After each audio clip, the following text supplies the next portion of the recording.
লোকসভা ভোটকে সামনে রেখে শনিবার সকাল 11টা নাগাদ সাঁইথিয়া বিধানসভা এলাকার সাঁইথিয়া শহর তৃণমূল কংগ্রেস কার্যালয়ের সামনে থেকে তপশিলি সংলাপ যাত্রার গাড়ির উদ্বোধন করা হলো।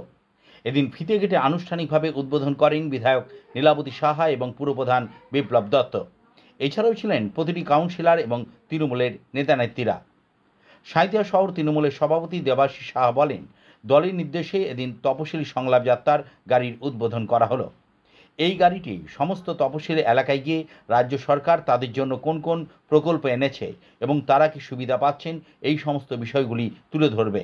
এছাড়াও রিপোর্ট কার্ডের মাধ্যমেও এলাকাবাসীর সামনে সমস্ত প্রকল্পগুলোকে তুলে ধরা হবে।